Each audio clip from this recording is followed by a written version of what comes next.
is if you are going to ask any question, and if that's specific for any presenter or a speaker, please put their name over there. And if you don't mind putting, once you're raising a question, just start with the Q, so we know if it's just not a comment, it is a question.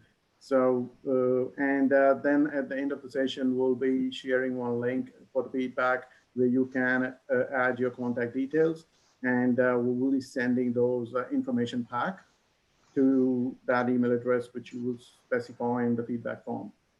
And thank you so much. Just want to cover one thing, main agenda. We have divided into 5 parts. First is going to be emergency markers events report, and that will be covered by Jeff from ESTA. Then we got emergency markers signage specifications. The next one is funding for the new upgrades or emergency markers. And then we got educational community awareness content. And the last one is going to be the importance of frequent audits of emergency markers. So I'm just going to double check if Jeff can hear us now. Jeff, are you there? Can you hear us? Loud and clear. Perfect. That's great. All righty. So handing over to the first section of our webinar. That's Jeff Adair. If you don't know him, the intro is over here. Jeff, over to you. Hello, I'm Jeff Adair. I work for ESTA, have done so for the last 14 years in various capacities. I'm not going to read my bio, you can read it for yourself. I've been around for a while. I do a lot of work in terms of helping ESTA be able to locate and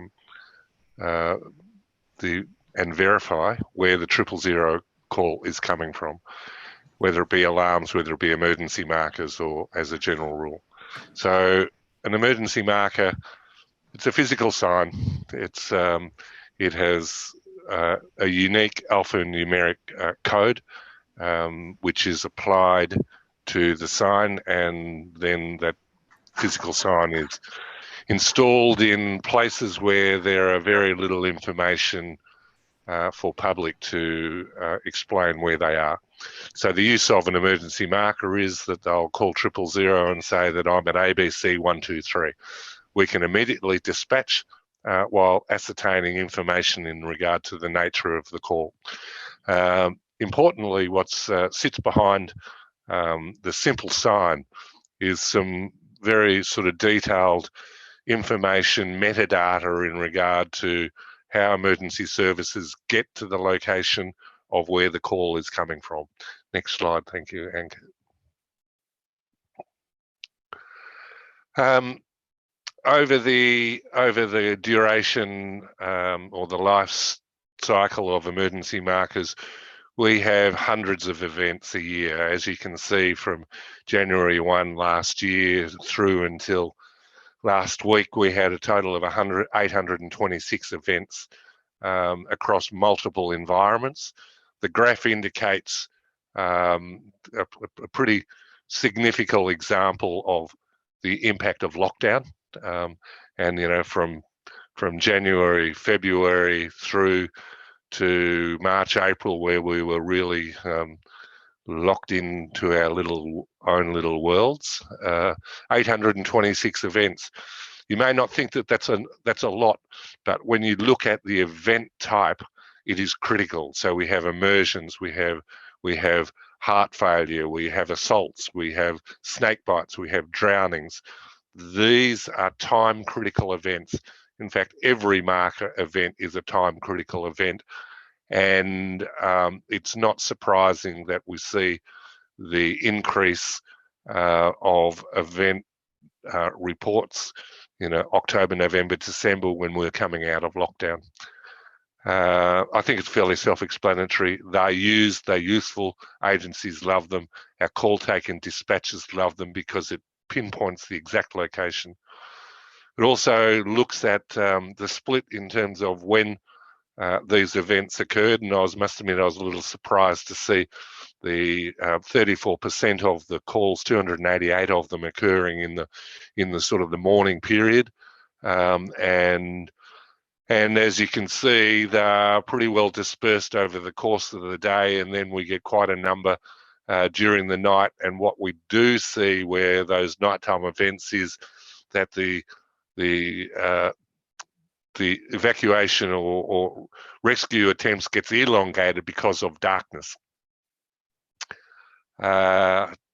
Split by agency. Again, Victoria Police have the majority of the calls on the basis that they are the sort of the statutory agency in charge of response, and will often coordinate other agencies such as ambulance, fire services, or Vic SES. Not surprisingly, police and ambulance take the brunt of the calls. And again, it comes back to the nature of the events that are being reported. I think that's probably it on that one. There is new technology that is emerging. Advanced Mobile Locate is an application that's used on smartphones, whereby the GPS receiver in the phone will transmit the coordinates of the handset through to 000. But it's really important that AML is not a silver bullet, because it gives point location only. It does not describe or tell the agencies how to get to the location in public open space. AML is going to make a huge difference to our world, but it's just another treatment in the suite of treatments that we use to locate where the caller is phoning from. And there are a number of other steps that the call taker will use to verify that location, even using AML, but it is a significant improvement. It does not negate the need for emergency markers. I need to be very clear on that one. This is a suite of tools that we use for locate verify. Thank you. Ankit. Yep. All right. So thank you, Jeff, for such a great information. If anyone have any questions, please put that in the chat and we'll try to address them in this session, or after the session, we can just reply back to you those questions. All right, we'll move on to the second part of our webinar session today. That's for the signage specification. Karl from Ambulance Victoria is going to show his complete expertise and with the complete experience on emergency marker signage. So, Karl, over to you. Thank you, Ankit. Thank you, Jeff. Just in short, so I'm Karl Morrison. I'm a GIS officer at Ambulance Victoria. Similar to Jeff, I'll let people follow up on the details on this page and move on to the next slide.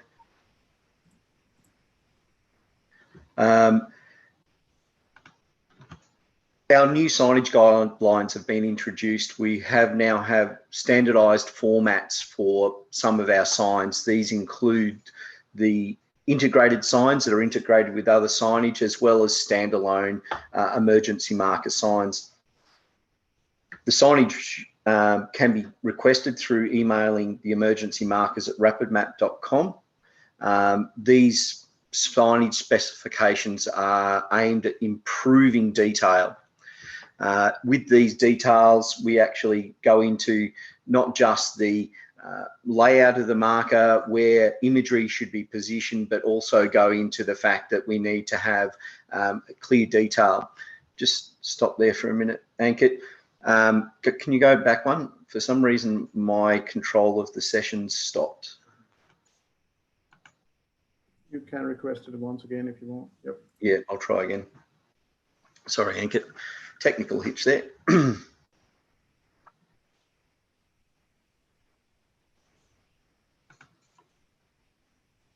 Okay, so our emergency markers are designed not just as to stand out and be noticed, but also to make sure that it's clear, decisive information, that the key points of the sign are visible to those that are reading them or using them. One of the new things that's starting to occur on some of the signs is the sponsorship capability, to have a small area within the sign itself to actually put some symbology or logo of someone who's sponsored or contributed significantly in funding the sign. This is to actually help these land managers and user groups that are trying to get these signs installed, to actually encourage some co-contribution to these signs. As such, this is a newer addition since they were added. If I go back, the first emergency marker signs were introduced in around about 2006. We've come a long way since then, and in fact the signage has evolved quite significantly. We've got quite a diverse range of different signs out in the field, as such that we need to start streamlining what is available, what is visible, and what is readable within these signs. So, as such, this is why we've got the new guidelines. The other thing that we're going to ask you to consider, as it's very hard to actually outline every minute detail within a guideline as to what should and should not be done, and we still want it to be open to some interpretation within some aspects. One of the things is combination signs. So signs where for value, the emergency marker is included into a signboard or into other said signage information, or retrofitted and attached to an existing signpost, or overlaid into a signboard if it had room. Sorry, someone. In this case, we've actually got a marker now. What I would like to point out with this combination marker is it's great. It's in the rest of the information, but even at around about 20 meters away, it is very hard to discern from the rest of the information and see easily. And this is just an example to consider: should it be a standalone marker, or should it be incorporated in the signboard? We'll keep moving on.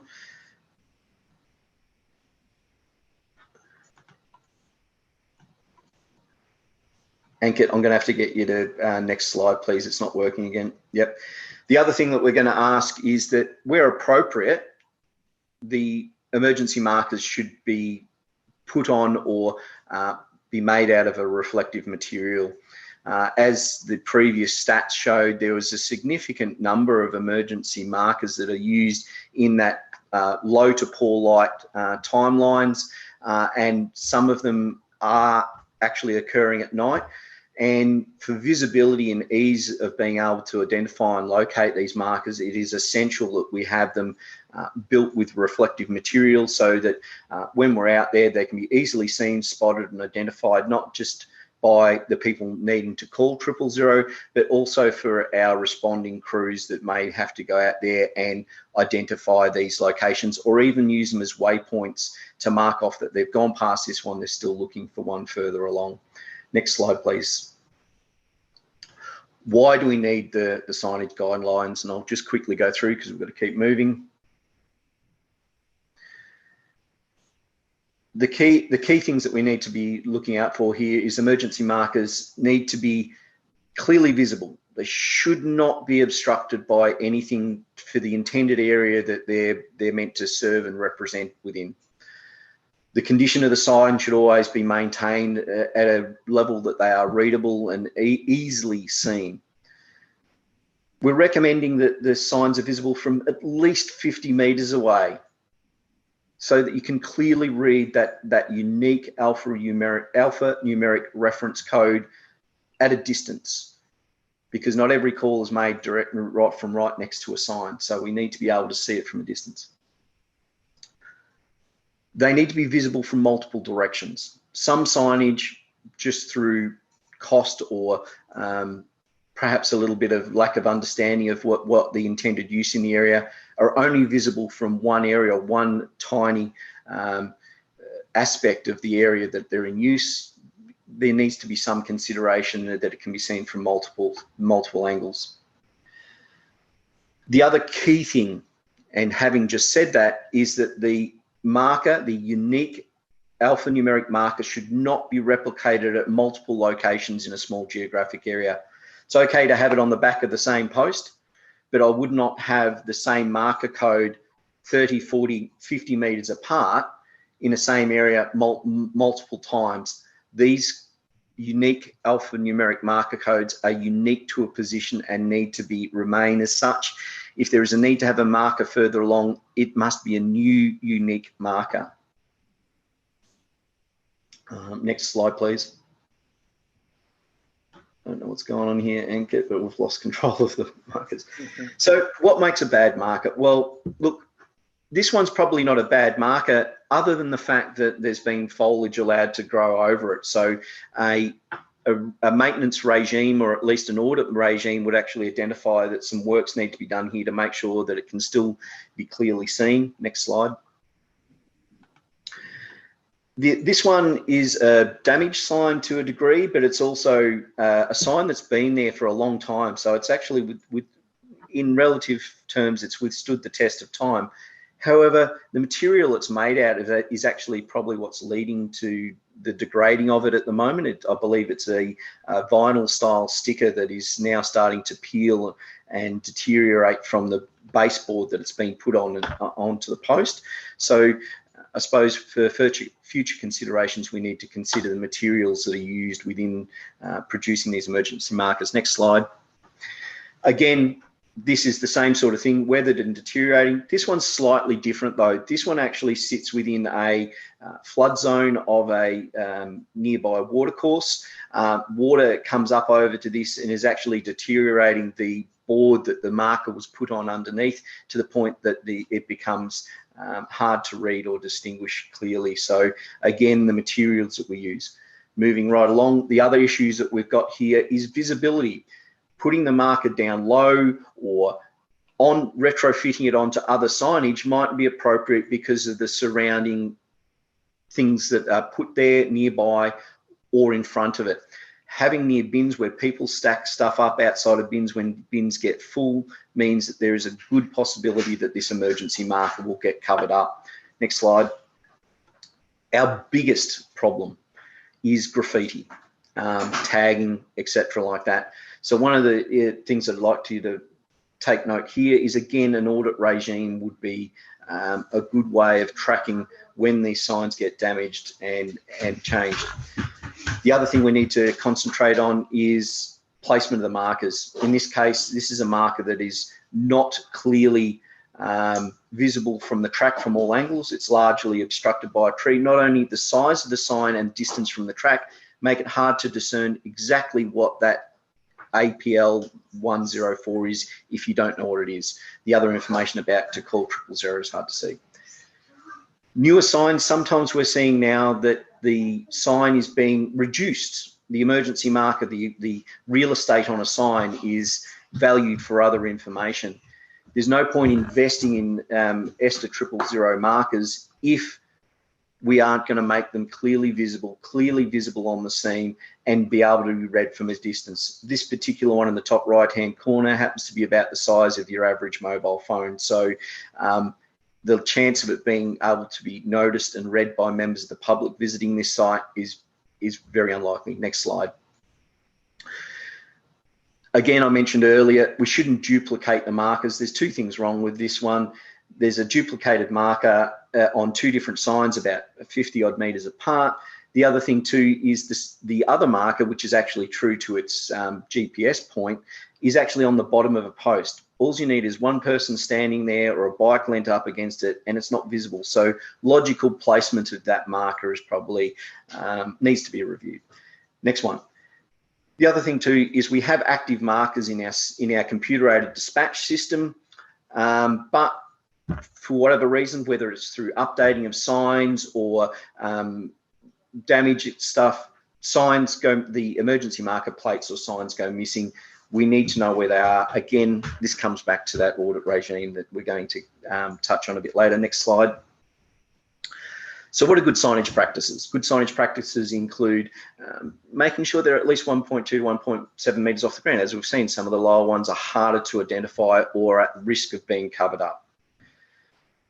We don't want to distract users. You're going to have to go back 2 seconds there, Ankit. We don't want to distract users from seeing the sign. So in other words, placing a sign right in the middle of a walkway is not an ideal thing. Yes, it will get noticed, but there's certain things we need to observe in terms of where we place the signs, both for visibility and also for people's safety. I'll keep moving. Next one. This is a really good sign, and I'll explain this very quickly.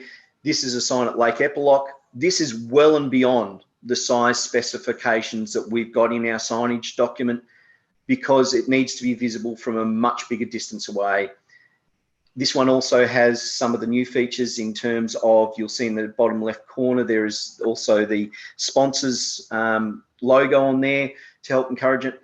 This particular sign is right next to a caravan park.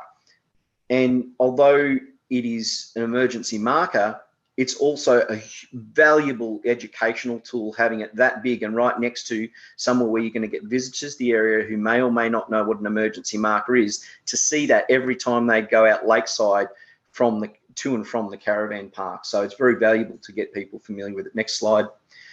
The other thing too is helping protect our workers on sites. This is one of the new format templates that we've got. This format actually has the white border outline to help it stand out. It's clearly visible from a roadway. This is to mark an actual gate entrance point on a water treatment plant location, which was otherwise undefinable in terms of how you get there, get into there, and then also get past the lock gate. All of that detail can be stored against this unique point. This is a sign that's perfect because it stands out. It's not integrated into other signs. It's not blended into the background of other buildings and structures around it. It is prominent, it is clearly visible, and very easy for people to see and identify. Keep moving. Trail side ones, as I said before, sometimes you don't want to be in the middle of the trail. You need to have them off to the side of the trail so that it's safe for people. The other aspect here, next slide, is to ensure that they're visible from both directions. So having a marker, this one, both those last two slides have markers visible from both sides so that you can clearly see the information. This particular one also again has, sorry, Ankit, back for 2 seconds, also has the sponsor at the bottom, which in this case was Rotary. And I believe that one of the emergency markers that went down in that Barwon cluster was used about 4 days after it was installed. So they are valuable, they do get used. Last but not least, our emergency markers, as emergency services, we need people to notice these signs. We need people to understand what they are. But to do that, we need to have increased visibility, and we need to have increased understanding of that environment. We're hoping that the new guidelines will start that and start at least the thought process on what we should do. Thank you very much, Ankit. All right, thank you so much, Karl. Very informative. All right, we'll move on to the next section, which is the main question for everyone when they want to have emergency markers in their environment. So we got Lyn Terrett from RapidMap presenting this. Over to you, Lyn. Are you there, Lyn? Yes. Hi, everyone, and thank you very much for attending this webinar. I think that this is also one of the most important areas that we help a lot of the environment owners, landowners, local government, rail trail people achieve, and that is to seek and find internal or external sources of funding for emergency markers. So to do this, I think essentially you have to learn how to build a very strong business case.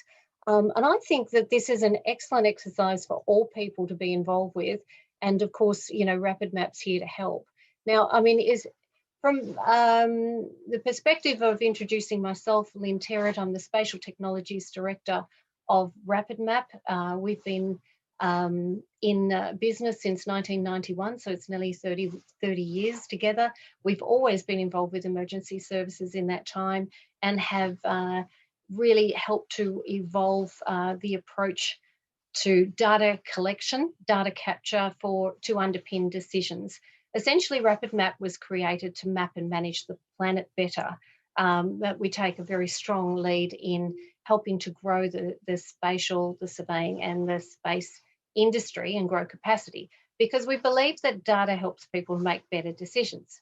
Now, aside from that, so if we look at your particular requirements, I think it's very important to have a strong image in your mind about what you want as an outcome. Sorry, there has my video changed. There we are. A few things have changed suddenly. I apologise. So it's really important to define the scope of your project well. You have to be very, very clear about what the outcome is. And then essentially, once you understand the outcome that you have, it's much, much easier to secure the funding that you require. This is about goal setting. It's about goal setting not just for your environment, but also for your community and for your life. And as you can see from the evidence and from the information that's been presented earlier, how important emergency markers are. So to build a business case, you really need, you know, some good underlined evidence and information. The key to a successful application is to help to define the risks that you see in your region, in your open space, in your environment.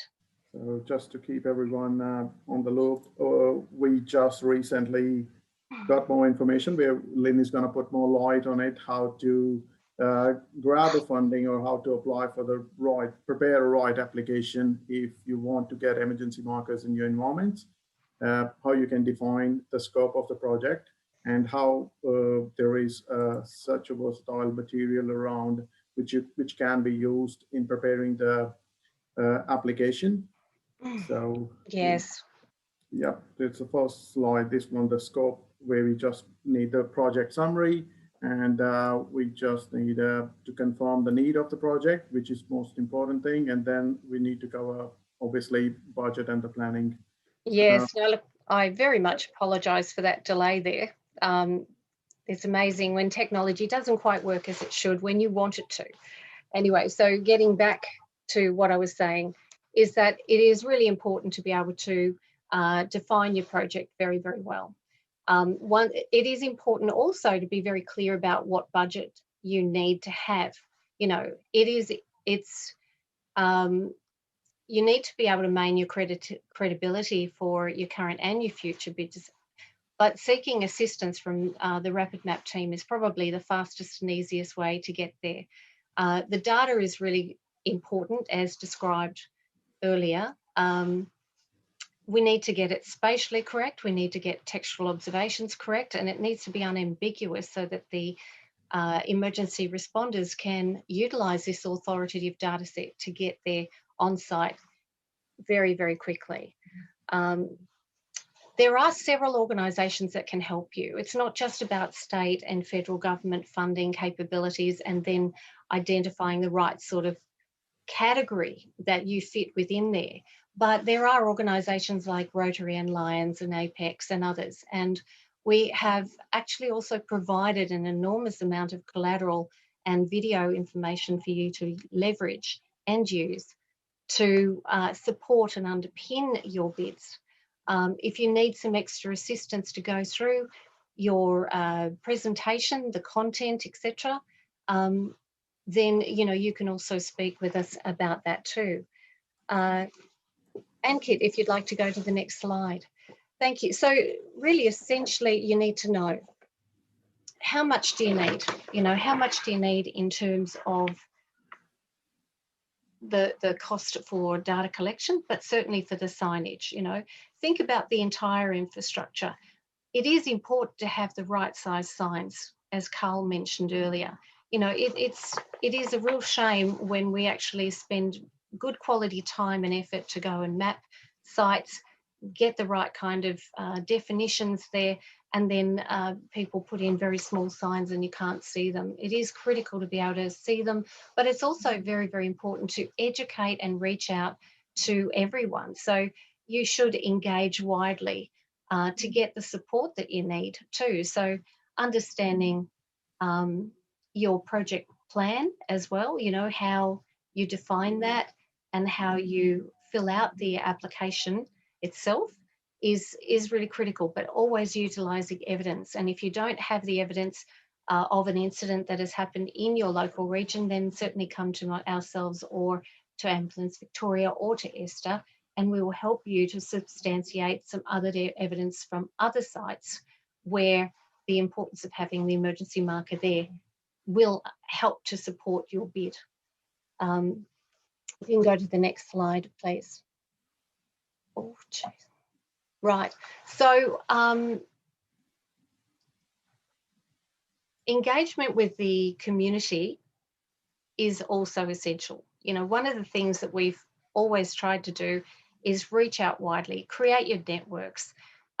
It's not just your own organisation and your team that's going to help you to provide the content, but letting other organisations that utilise your facilities, if it's a bike trail, or if it's an exercise area that is in use by organisations, you know, it may be a sports ground, it may be somewhere that people like to go in groups, you know, so perhaps some of the physical personal trainers that like to take teams out there, then get letters of support. But certainly also engage with the schools. You know, I think community education is one of the critical components to all of this. And it is getting letters of support from them, but reaching out widely. The more you can do by presenting to organisations like the Geography Teachers Association, we can connect you to the schools. You can go and speak to the schools, educate the region, and get letters of support for your bid, and you'll be surprised at how easy it is then to secure the funding, both internally and externally. Sponsorship is certainly achievable, and you can certainly find the people in your community, in your local area right now. But also when you are writing your grant applications, research your benefactor, research the organisations that you're approaching, and make sure that you address the criteria that makes it important for them to do the internal sell. So you're going to be creating an amazing network of people around you, people that will support you, people who will suddenly become aware. And remember, it is important to also remember it may be your family, either in the local region, or it may be a member of your family in another site that could be affected. And I'm sure that you would agree with me that it's really critical to get people there quickly to save time and save lives. So if you are finding that funding is a challenge internally, then please speak to RapidMap, speak to our team, let us help you create your network, and let us help you with your applications. There are some excellent video resources.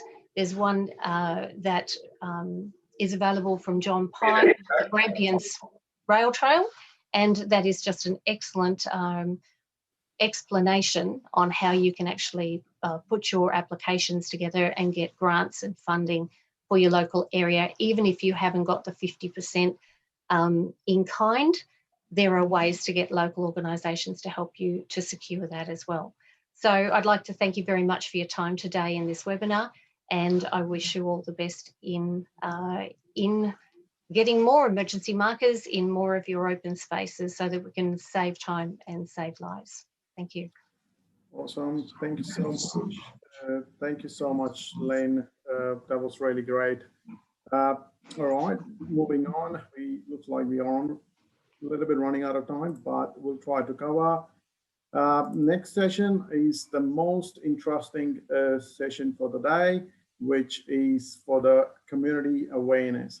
We got Mel McDonald, who's going to cover the content about it. So over to you, Mel. Thanks, guys.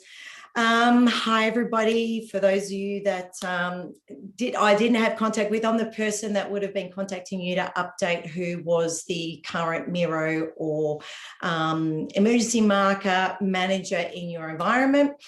So my job, I've been brought in, I was external that's brought in to come in and bring awareness. It's something that we've really noticed, that everybody needs a hand in doing this and bringing awareness to yourselves and why it's so important, and especially with the last year in 2020 and, you know, moving into this year, we've had, you know, the lockdowns, which gave us time to look at everything, but also now we have got the governments that are trying to push everybody into more travel in regional Victoria. So if we've got more people traveling within your region, that means that we're more than likely going to have more accidents. So it was something that I was like, we need to get on top of this.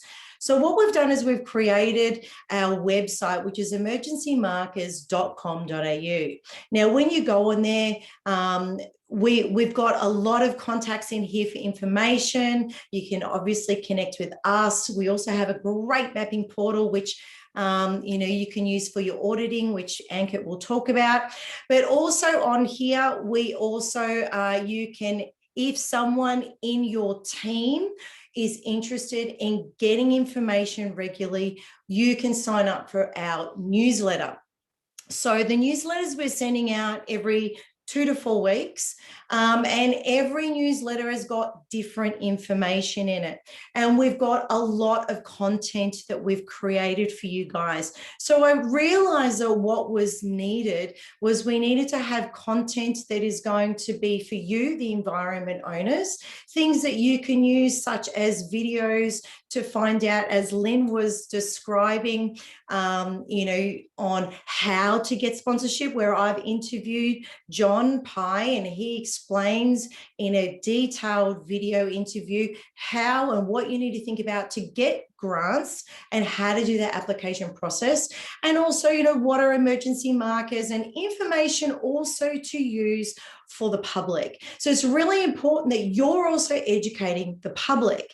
Now, the reason why we're now doing these educational videos, they're for you to put into your social media platform. So, you know, that was something that we wanted you guys to really know, is we are creating content every single week for you, the environment owner, and also for you to use to educate the public. Because one of the biggest things I noticed on my very first outing is we were up at 1,000 steps, and, you know, we had Parks Victoria, Ambulance Victoria and ESTA there, and we stopped there at one of the busiest call out places in Victoria, and people were watching us do the video, and I turned to the public and said, do you know what emergency marker is? And we were standing next to one and they said, no. And we said, you know, do you know what this is and what it contains? So this is really important information here. So we've got the newsletter. So right now we do have the YouTube platform.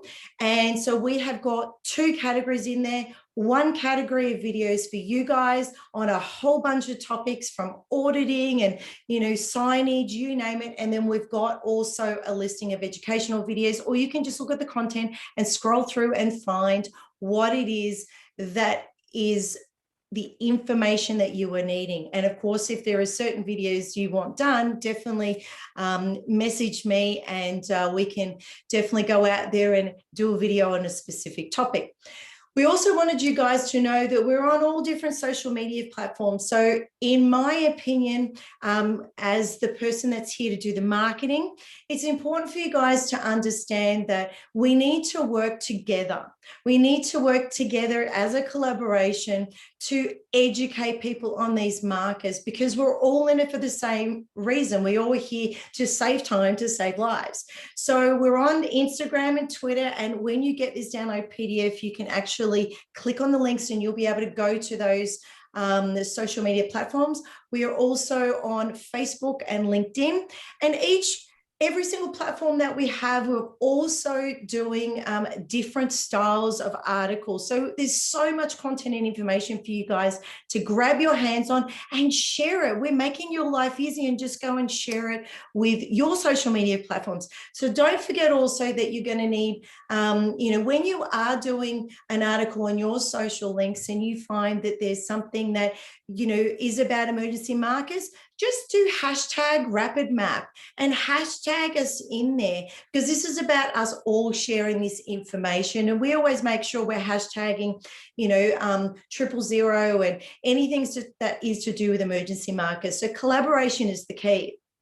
The next part that we've got here is we have designed a whole bunch of PDFs that are downloadable, and these are different kinds of information. So you could use this collateral. So whether that's talking about, you know, the 000 process. So I think someone was asking that earlier, what's the process? If you're not sure what the process is, or you need to educate someone within your community, this is actually where you can go and you can download that, and you can use that in a presentation, or if you're going to talk to a school, this is perfect information for you.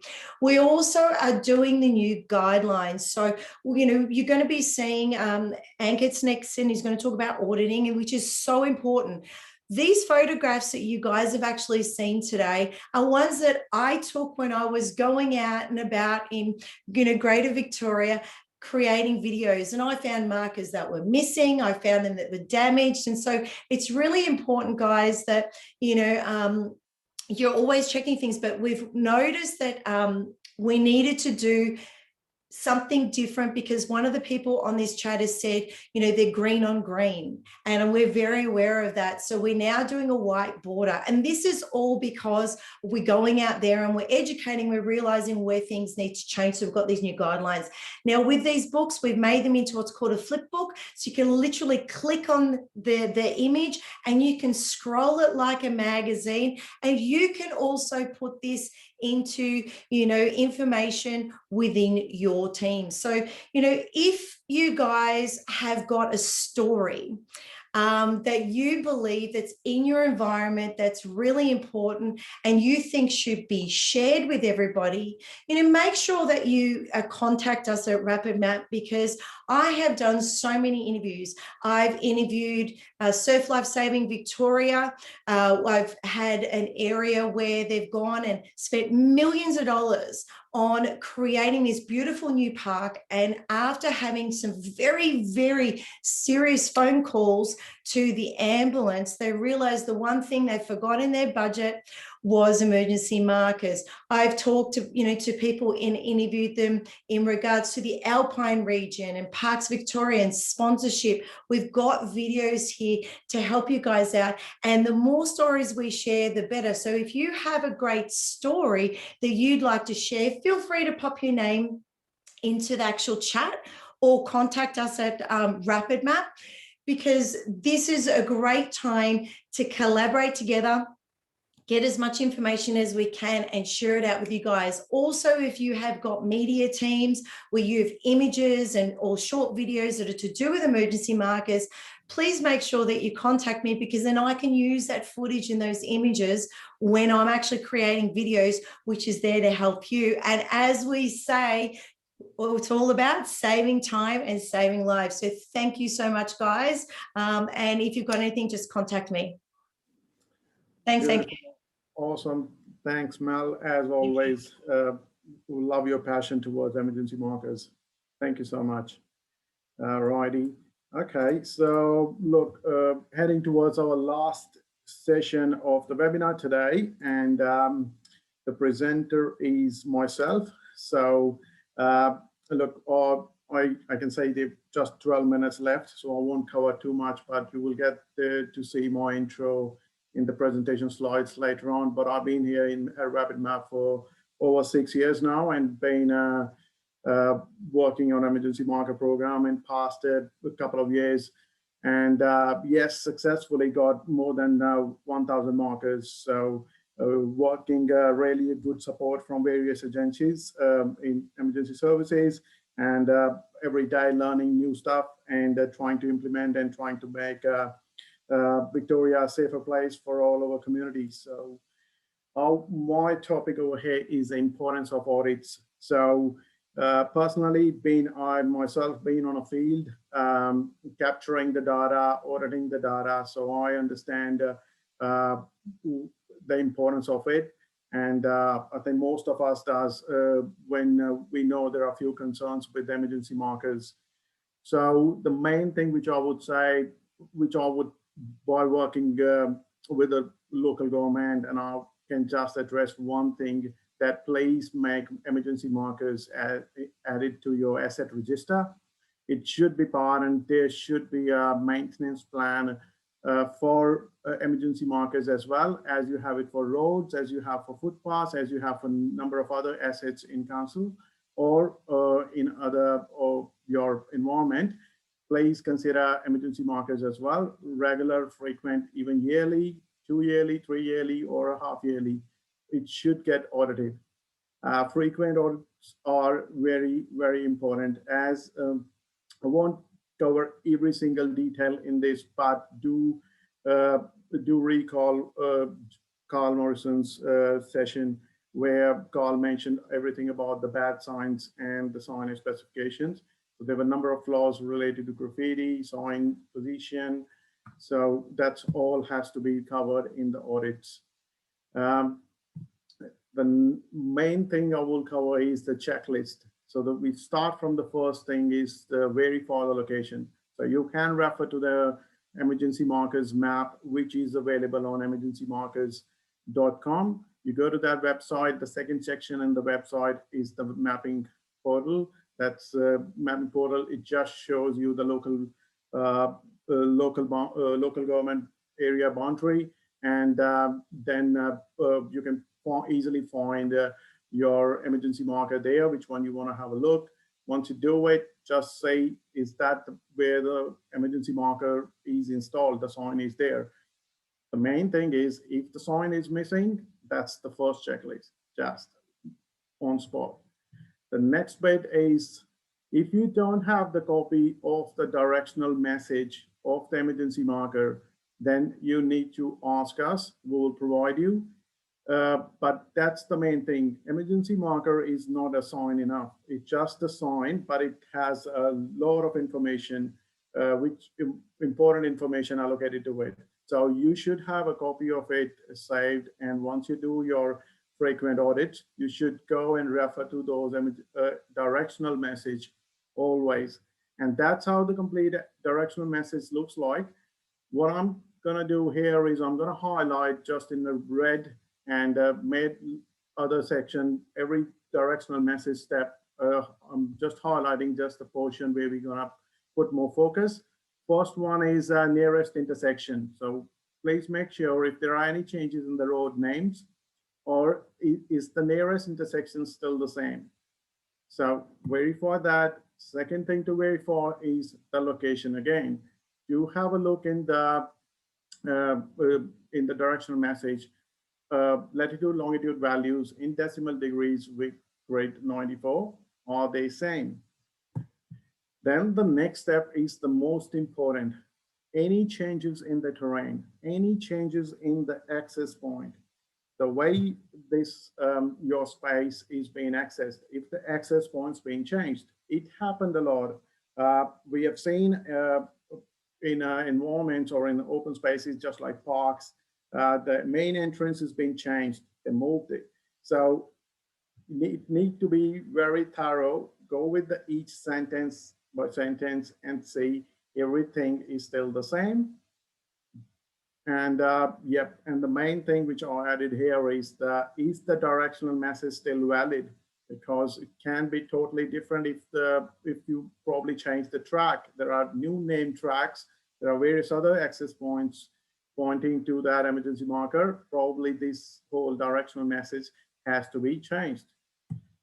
And I hope you all know that emergency marker do include all the features and obstructions in the complete trajectory once we are trying to reach to the emergency marker. So it includes any locked gates information or any codes of the lock, how to open it, or any other important information which our first responders require. So have a look while you're at time, that is anything changed? Is still that information is valid or not? It's very important. The other bit, now we go to the sign condition. So this is just a normal template being followed by various organizations while auditing the signs. So they do rate the condition of the sign as excellent, very good, good, fair, based on the description here. So if there, I will start from the bottom. If the sign does not exist, we know that's the main important thing, that it should be there. Very poor. If it's not functional at all, it's deteriorated. There are several examples covered by Karl in his slides. Significant defects, and if it's still usable but it is poor, we can consider that, mark it, and consider that in your next signage plan when you can prepare a new sign and install it. We'll go on the sign condition. These ones are few photos which Karl has already done. The most important thing which I found was, we never passed audit which we performed, was missing sign. The sign is no longer there, and that's the one thing. The second thing was there is a wrong sign placed. So it's very, very important. So look, Lyn has just put it the emergency marker website and the map on the comments in the chat, but we will get that in the links later on. But please refer, if you're getting a new emergency marker, or there are existing emergency marker and you're probably replacing a sign, you hand over that stuff to your signage contractor just to go and install the sign. And that's just a piece of paper or it's an email. And with the coordinates, it doesn't say that where the marker is going to go. Please ask them to refer to the emergency markers map so that they can see where exactly the sign is going to go, because we have observed that a contractor went over there to install the sign and install the wrong sign there. Look, having a wrong sign is worse than having no sign. So please, this is loud and clear. Once the signs are getting installed, please make sure that you've been referring to the map, or request for maps in a PDF so it can be printed and handed out to the contractors or whosoever is going to go and install the sign. That's very important. Do refer to the signage specification guidelines. We actually changing the guideline word to specifications itself so that it should be followed thoroughly.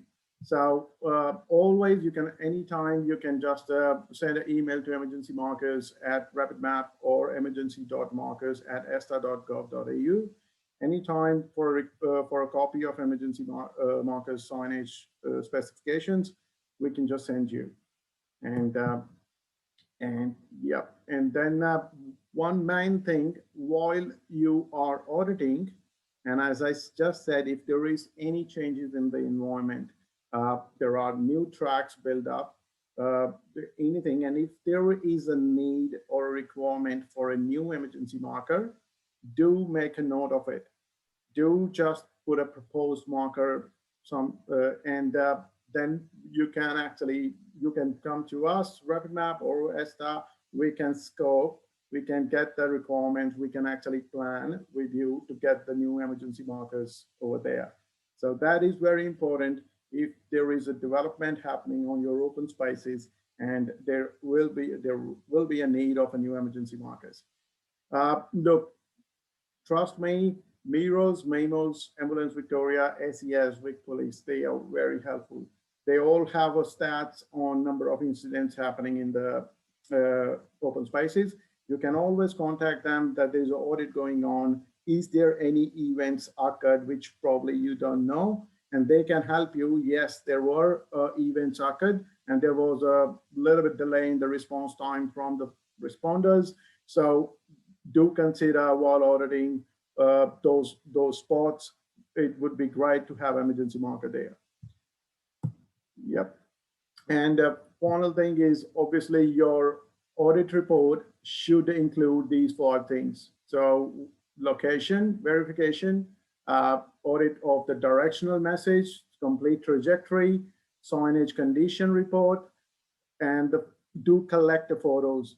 Photos speak more than 1,000 words always, because you take a photo of one today and 6 months later, you can actually see yourself if the sign is the quality of the sign. You can easily see. I've done the comparison of the photos myself, that you can see the material that you got, it gets deteriorated, and then you have a proof with the photos. So we learn by looking at the photos. And then the last thing, which I just mentioned, proposed new emergency markers. This is a recent report, which I got a good feedback on it, which we prepared once we performed the last audit for one of the environment owners. And we just found a number of things, and we prepared the final report for them. This is what I just want to highlight on this pie chart, that there were 8 signs which were not present, and once we did the audit. So that was very concerning, but that was like 6 months ago. There must be a signs over there now. There were few, all were highlighted with the number of issues, but yeah, which is good thing. Those signs were never, was really good that council came up with the initiative that yes, there is a requirement, and now this audit report is part of their asset register, and it will happen frequently.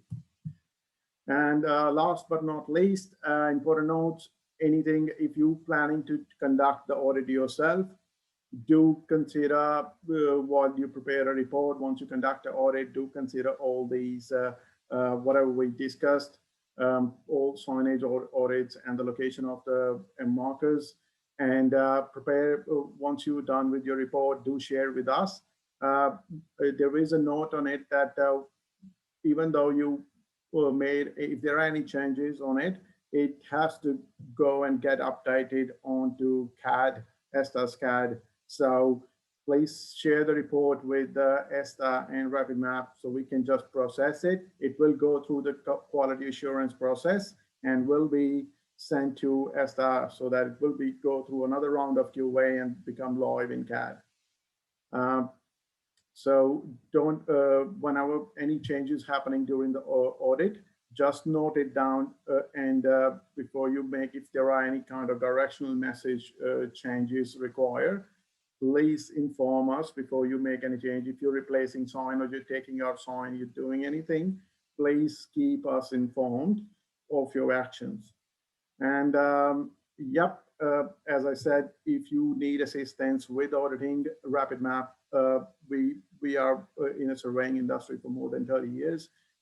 We can certainly assist you with this. So do let us know at any time. We're concluding this session. If you have any questions, I can see there are a number of questions in the chat, which definitely you will get the answers. If not right now, probably we will send in a notes. And this is the feedback form. If you got your phones up or something, you can actually take a QR code, or I'm gonna put this link in a chat so you can actually go ahead and fill this. Please fill this form so that we get your details and we can share the recordings and the presentation soft copy with you. So do fill that. There is no time limit. You can just do it anytime this week. So you can please take a copy of this link, and which is in a chat at the moment. Look, we already like 3 minutes up. We're more than happy to take any questions if you have. So feel free to unmute yourself and turn on your video if you'd like to ask any question.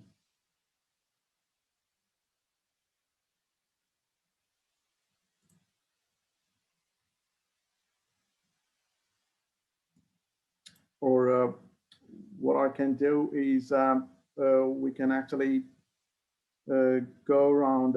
I can go to the chat probably will next 6 more minutes, and we can just go through a few questions in the chat itself, and probably see if we can just address some of the questions just over here. Well, let's see. Ankit, I think it's Karl from Ambulance Victoria. I think it's also important to point out that we intend to have more of these webinar sessions, and we'll certainly tailor some of the content on focused topics. I hope everyone appreciates with today's session, we've tried to cram in a lot of information into one single hour. There is detail that we need to go into at some point on some of these topics, and we're more than happy to address those in future webinar sessions, and certainly offline or in general forums. You'll notice when you actually do get the survey that Ankit's provided the link to on forms on Office, that there is some questions relating to those future webinars and what information you'd like to see. Which question did you want to start with, Ankit? Yeah, look, I'll just stop sharing, so I can actually. There are a couple of questions. I think there's one good question from Becky about emergency markers are not a government requirement for public open spaces. If they aren't, any reason why not? This is a reoccurring topic. I can't answer it, to be honest, on the spot. It's a reoccurring topic. There is no statewide legislation or regulation that requires them to go onto public land. We've also got a complicated system in the fact that some land is managed by certain agencies and bodies in terms of land managers or committees of management even. So they also have their own requirements. So it is a problem that we're aware of, a problem that we've certainly been discussing for some time. And yes, we may need some form of resolution or legislation to assist in making sure that these open spaces in particular are protected. Certainly, I believe if Jeff Adair is still online, he's got a particular view on this. Are you there, Jeff? Hello. The view in regard to whether we can regulate the introduction of emergency markers, we've advocated for a very long period of time that it should be. It's a difficult scenario. I would suggest that in the absence of regulation, the best body, particularly if you're a local government, is the Municipal Emergency Management Planning Committee, which has representatives from each agency. And so the recommendation for the installation of markers is based on a risk assessment that is provided to this committee for endorsement. It's chaired by a councillor, and we would thoroughly recommend that that forum be engaged. All right, that's really good. Thank you, Jeff and Karl, answering this. We got a really good question from, I think, Mark in the beginning, was why are they green as the main background color in outdoors? Nature is green. So I think it's already been answered by Samantha that white on green is very easy to read and enables white reflective paint to be used to further increase visibility at night. So Karl, do you have any other comment on it, that why it is green signs? I can tell you that the standard used for emergency markers is based on the Australian Standard for Emergency Information. And the exit signs, for example, is a classic scenario. The research would indicate that green and white is not necessarily problematic in the outdoors. It may be a perception. I'm happy to take argument for and against that, but it's based on the Australian Standard. Yep, on spot. That's good. Thank you. Really interesting comment from Mark. Mark Oakard. That's really good, Mark. Really good question related to Lyn's topic about a grant. BV's challenge is funding retro installation of markers onto long existing infrastructure over a large landscape. This takes time and working with EM partners. Look, definitely, and I think Karl was trying to emphasize a lot on how the sign should look like. We understand there are long existing infrastructure there. And yes, obviously they are around the great landscape, but having emergency markers on those, we just need to work with Parks Victoria, because I think more than 25 to 30% of the markers in Victoria are on a Parks Vic spaces. So we do need to consider about the signage guidelines. And we understand that cost is a factor, and that although putting these emergency markers in is there to benefit not just the person who might need assistance, but also for our responding agencies, crews, or even for the land manager themselves. Some of the land managers use them as points of reference. So we understand that there is a use and a limitation for the signage. We understand it's a cost to put in a new post, even to mount a new sign on, that these aren't incumbent on, you know, every time you change the size of the sign or increase the size of the sign, the infrastructure that needs to be mounted on needs to be compliant to certain signage standards or bylaws within certain councils or land management areas. There's also the considerations in terms of the appropriateness. And I would highly stress that there are some markers out there in the environment that exist right now that are okay if they're noticed, but the current position and alignment of them, because they've been retrofitted to existing infrastructure, has actually meant that they've been placed in a position where they're not as visible as they could be, and therefore have been missed when 000 incidents have happened at or nearby those locations.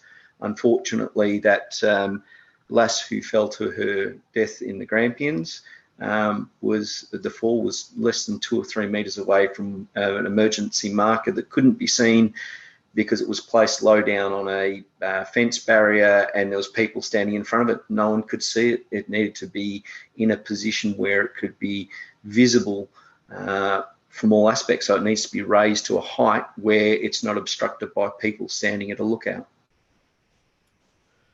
Yeah. It required a longer conversation, but definitely a concern. There's a really good question by Chris. I'm not sure Chris is still here, Chris Price, but installation of emergency marker along the roads. So definitely yes. There's no way we can say emergency markers can be placed wherever you think that first responders will struggle or there will be delay in the response. Yes, we can have emergency markers, but I was just wondering why there is a requirement for emergency marker just along the main road. But yeah. Good example, Chris. Yeah, thanks, Ankit. So the reason I put that example in is we recently had a MEMC meeting with representatives from Rural Roads Victoria and Telstra, and one of the issues there is when we have car accidents, which are quite common, we can actually have issues where the people have an accident. They don't know which end of the spur they're on. It's about sort of 15, 20 Ks of road. And so obviously when you're responding and you need to get there in a timely fashion, knowing which end to send resources from can be really critical. So we were just looking at all the options that are on the table. Someone mentioned ESTA markers, and then someone said, oh, I don't think the emergency markers can be used on roadsides. And look, the road is marked every kilometre, but just because of the prevalence of accidents there, just wondering about the use of them on roadsides like that, for a test case potentially. Chris, it's Jeff from ESTA. The answer to your question is yes, you can. Okay. So it's a matter of being able to justify that via risk assessment. And if you're telling me that and I know that section of the road very, very well.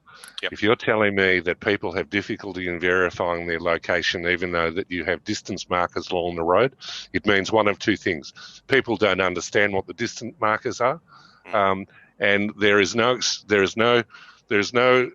clause within the business model that says you cannot put them on a roadside. And the black spur is a classic example.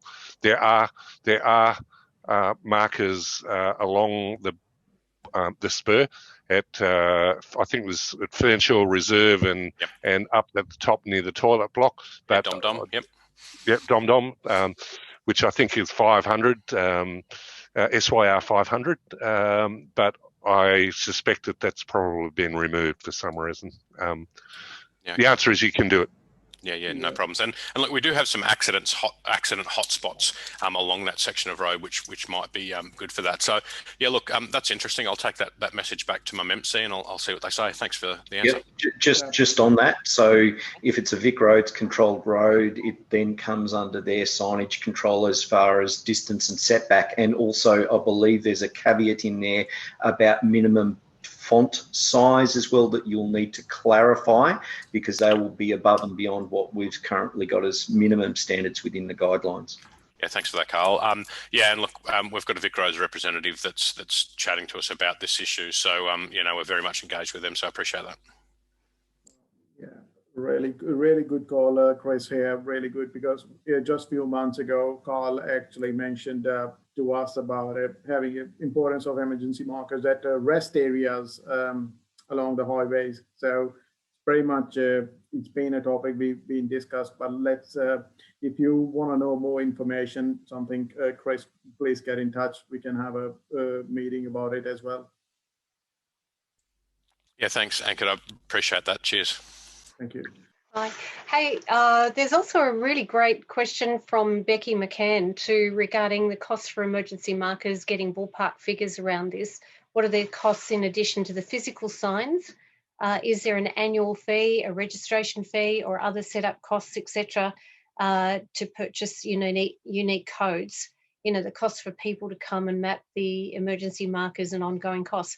Essentially, Becky, there's only when you're establishing the signage in the first instance, there's no ongoing annual fee, but you might want to budget for maintenance or cleaning or replacement over time, because many of the emergency markers we have been around for 12 plus years as well. So this is why audits are so important.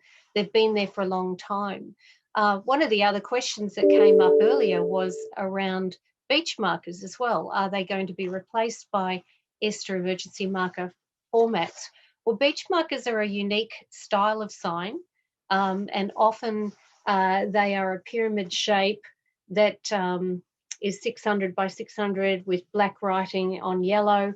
That's something that's been around for several decades, I think since the 50s. Many of those are coming up for replacement.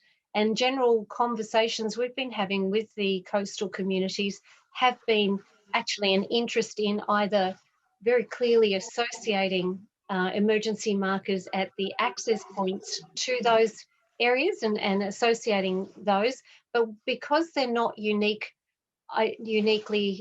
numbered pyramids, they're actually thinking now about increasing the size to 900 by 900 so that they can be seen further out, and actually utilising the ESTA emergency marker codes. And that would be excellent in terms of the replacement of them, because several of them are starting to fall over, rot, etc., or rust away, and they'll need to be replaced. But that was, hopefully that's answered two questions, but we're certainly open to further discussions on that. $100 figure, didn't we? What is it? Pardon? Becky? Yeah, I'm just still wondering around though, the costs for setup. Is it just the costs associated with the physical sign? Okay. Well, in terms of this, there's two aspects to setting up. And actually, if I was going to do a research master's at university, it would be around the value of data. The data itself takes a lot of energy or effort and expertise to actually collect. So it's clearly unambiguous, authoritative data associated with the sign. The sign is certainly an asset of some value and requires investment, but the data to me is probably the more important component, and that is to make sure that that's correct, accurate, and submitted into the computer-aided dispatch system for 000 phone calls. And then the next aspect to that is, of course, community education. So look, you should be, when you talk to us, we'll be able to very clearly identify what the costs will be associated with the collection of that data. So, I mean, sometimes it's a desktop exercise. Other times it's really critical for us to be on site, and we use skilled surveying team members. In fact, I think Peter Grouse, who's on the webinar today, he's been in geodetic and topographic surveying for, I think, more than 30 years, so possibly up to 40 years, Peter, but a lot of experience going out to the open spaces and being able to record the data to satisfy the very stringent data requirements that we have. So there's the data capture component, there's the signage component, but always there's no further costs after that other than potentially audit, unless you conduct it for yourself. But other than that, it's the replacement or the maintenance and the making sure that that sign is, kept in good order for the long term. Cool. So with something like the data capture, is there a ballpark figure? And I know that it depends on the situation and how many signs are being put in and all of that. But are you able to say, like, is it usually for a smaller reserve that's wanting, say, up to 10 markers or something, like, is it $5,000 that we're looking for the setup costs? Is it 10 grand? Is it only $1,000? That's probably a question for Ankit to answer. I can easily comment on that, Becky. If you have a set of proposed markers or locations, it literally just takes us 15 minutes to scope it and provide you the estimate. So I think all the agencies will back me up on this, that depends on each open spaces. So just give example, we just did during the lockdown, we did the data capture around Christmas for Grampians Peak Trail. So that was like you're going there, it's very complex terrain. You can't probably do 4 markers in a day. So it just matters to matter, but do let us know. It's like per marker cost, we really want to do it. And I think it's been 20 years, not 20 years, probably more than 12 years around even ESTA as well. We try to define something as a single marker cost, but it depends upon enrollment. So it will just get in touch with us. We'll definitely give you estimate and work on the budget. Beautiful. Thank you. The other thing to point out there is that there's certainly grants and opportunities to go looking for and seek some co-funding or sole funding for in terms of these environments. I'd strongly suggest you look into that either through there's actual grants websites that you can actually do that, but some of the grants can be indirect as well. So there's grants out there that would allow a volunteer organisation that's going to assist in the installation of these markers to actually get funding to actually go and help install or maintain, or even if they intending to be the agency on your behalf that's going to go out and help audit these, there's certainly grants available there in that regards as well. We know that the initial surveying fee and costs are sometimes deemed or seen as excessive, but what I want to stress and point out is for us as an emergency service, particularly ambulance, getting that concise, very, very clear message of how to get to that finite location within a larger, broad area can make an extraordinary difference to someone's well-being, or in some cases their life. It is an expense that where it has been used has made an extraordinary difference in someone's life. It's also less stressful for our paramedics who, and other responders for that matter, who may not have local knowledge and need to know how to get to these locations. That they don't instantly know how to get to these points. The description they get that is attached to these markers is critical in improving not only our response to the person in need, but also in alerting us to what we need to be aware of, what is there that could be an obstacle, or a lock gate, you know, 60 steps down to a beach, that you're not going to exactly get a stretcher down. Things like that are critical for us in terms of what's attached to that marker. We know that the cost is sometimes inhibiting, and we have asked that RapidMap do what they can to reduce or consolidate those costs, because we might be asking these land manager groups or these councils that we've identified other areas under their control that could benefit from emergency markers too. We don't want those bodies to be burnt by what they believe is an excessive fee. This is, in the scheme of things, a small sum that makes a huge difference, and we ask that people take that into account. Yeah. All right, look, thank you so much, Karl. Really good summary on it.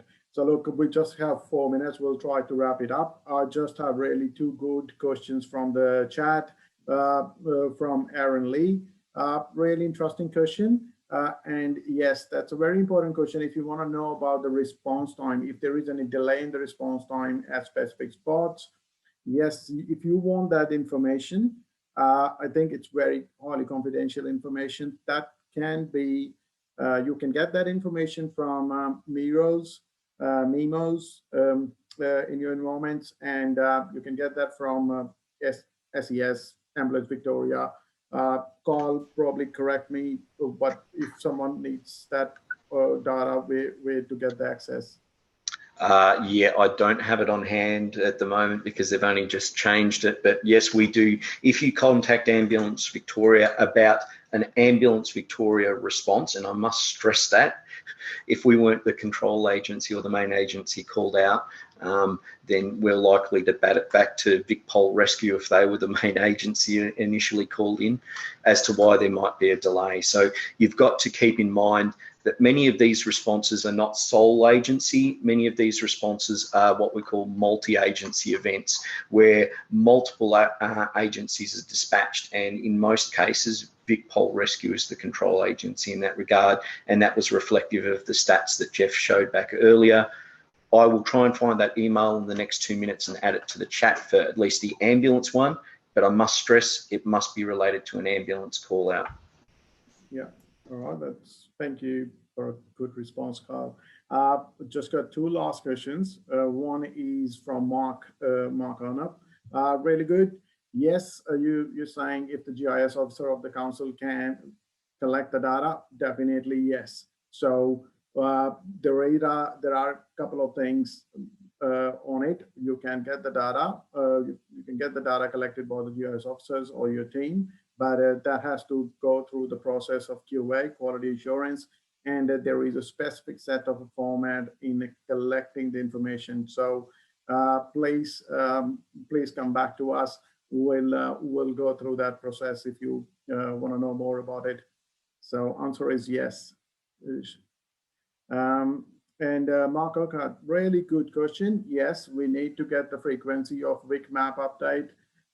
Yes, I think Karl will back me up again, because we're having a lot of conversation about the VicMap.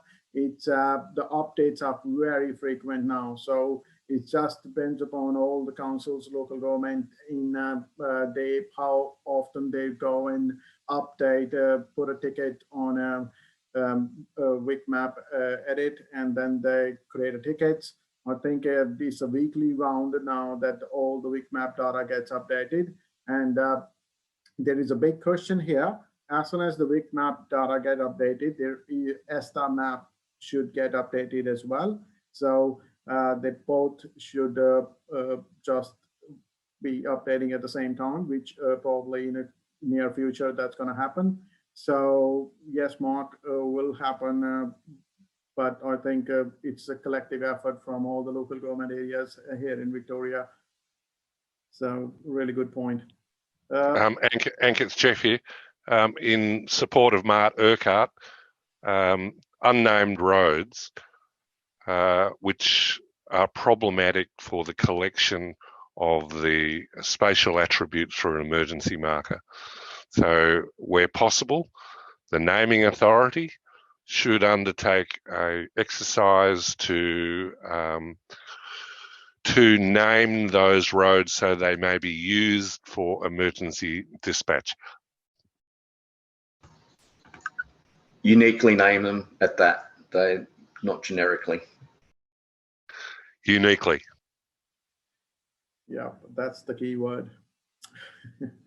All right, look, I think we're coming to the end of the session now. Thank you, everyone, and especially Becky, to keep it, Becky and Mark and everyone, to keep a little bit of movement in the chat. So it's always good that we ask the questions, and we're probably not thinking about that, and we get the answers. So please, if you missed the link of the feedback form, there are a set of questions. So I'm just sending the link again. Please keep it a copy so that you can fill the form, and we'll get your details, and definitely we'll get back to you very soon. You will get the recording and slides and all of the material. If you have any questions, any doubt, any comment on the session, please feel free to reach us. If you have any questions specific for any of the speakers here, please mention their name, and we'll get the answers directly available to you. So thank you, everyone, for your time. We enjoyed having you here.